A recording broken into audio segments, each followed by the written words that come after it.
آپ کو براہ راست لے چلیں گے، عمران خان صحافیوں سے گفتگو کر رہے ہیں۔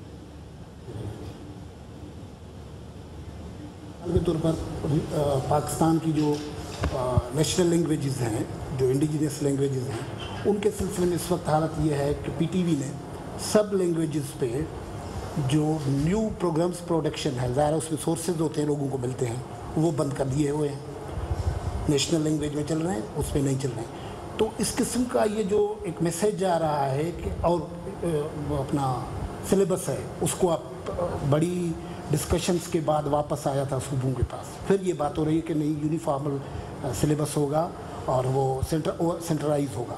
یہ بڑے سیریس ایشوز ہیں، اس پہ ضرور پہلے میں آپ کو اوورال اپنا فلسفہ بتاتا ہوں کہ جو میرے خیال میں دنیا میں کامیاب گڈ گورننس جو ملک ترقی کر چکے ہیں، جن کی گورننس سسٹم بہتر ہے، ان کے اندر بیسکلی ایک کامن فیکٹر ہے، اور کامن فیکٹر یہ ہوتا ہے کہ جتنی آپ پاور ڈیوالو کرتے ہیں نیچے، یعنی سیلف گورننگ کمیونٹیز ہوتی ہیں، اتنا وہ سسٹم کامیاب چلتا ہے۔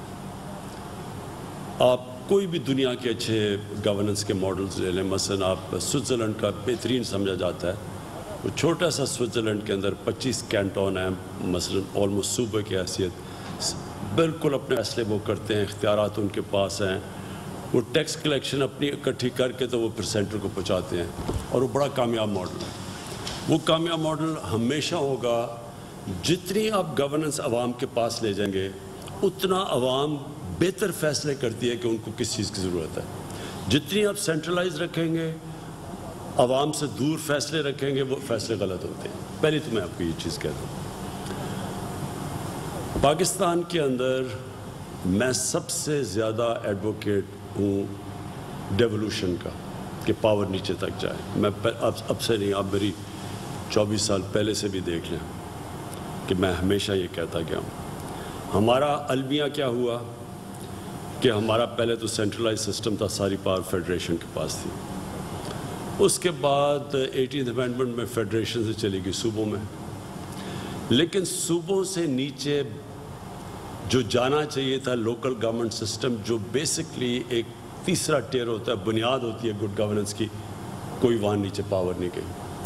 آج آپ کے کراچی کے سارے پرابلمز اگر آپ چلے جائیں تو کیونکہ پاور ڈیوالو نہیں ہوئی، فیصلے کہیں اور ہو رہے ہیں، اگر ایک پارٹی کا پاور بیس کچھ اور ہے تو وہ اسی کو کیٹر کرتی ہے۔ اسی طرح پنجاب کے اندر کبھی پاور نیچے تک نہیں گئی۔ جو پہلی اگر آپ دیکھیں کہ جنرل مشرف کے دور میں بھی جو پاور نیچے گئی تھی، وہ بھی بعد میں جیسی 2008 کے بعد یہ گورنمنٹس آئی، پیپلز پارٹی نون لیگ، انہوں نے وہ پاورز لے لی۔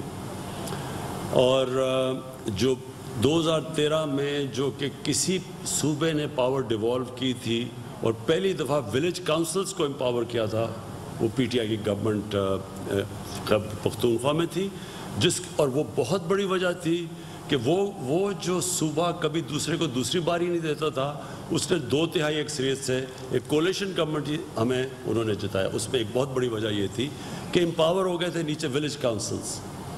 اب جو ہم لوکل گورنمنٹ سسٹم لے کے آ رہے ہیں اور انشاءاللہ اب الیکشن ہوگی، میرے خیال میں وہ پاکستان کی تاریخ کا بہترین لوکل گورنمنٹ سسٹم آ رہا ہے۔ ولیجز کو پنجاب اور کے پی میں جو ہم سسٹم لے کے آئے ہیں، ولیج کاؤنسلز کو نیچے پھر امپاور کیا، پیسہ ڈائریکٹلی پروونشل فائنانس بورڈ ہوگا، ڈائریکٹ پیسہ کسی کے تھرو نہیں جائے گا، ڈائریکٹ ولیج کاؤنسلز کو جائے گا۔ اس کے بعد جو ہم دوسری چیز لے کے آ رہے ہیں اور جو بہت امپورٹنٹ ہے خاص طور پہ ہمارے شہروں کے لیے، وہ ہے ہمارا جو پھر اس کے بعد جو ہم نے تحصیل کاؤنسلز کے اوپر ڈائریکٹ الیکشنز کروائے ہیں۔ شہروں کے ڈائریکٹ الیکشنز ہوں گے، شہروں کا ڈائریکٹ سارا شہر الیکٹ کرے گا اپنا میئر اور یا اپنا ناظم، اور وہی تحصیل میں ڈائریکٹ الیکشن ہوں گے۔ یہ کیوں ہم کروا رہے ہیں؟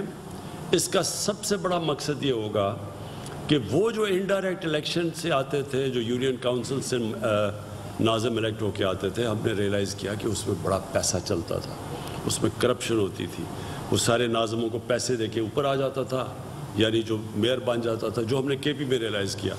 اور وہ جب اوپر سے آتا تھا تو پھر وہ اپنے یونین کاؤنسل میں پیسہ خرچ کر دیتا تھا, باقی ایریا کو بھول جاتا تھا. تو جب ایک پورا شہر سے آئے گا, اور یہ ساری دنیا میں اب سسٹم ہے, تہران کا میئر ہے,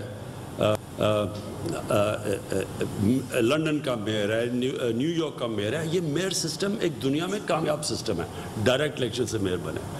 اور یہ میں آپ کو پہلے بھی کہہ بیٹھا ہوں کہ کراچی کا بھی مسئلہ, لاہور کا مسئلہ, یہ کبھی بھی حل نہیں ہوگا جب تک کہ آپ ڈائریکٹ الیکشن سے آئیں, ان کو امپاور کریں, وہ اپنے فائنینس اکٹھے کریں, وہ پھر اپنی پوری سیوریج سسٹم, سارا وہ سسٹم ایک جگہ سے ایک شہر چلے.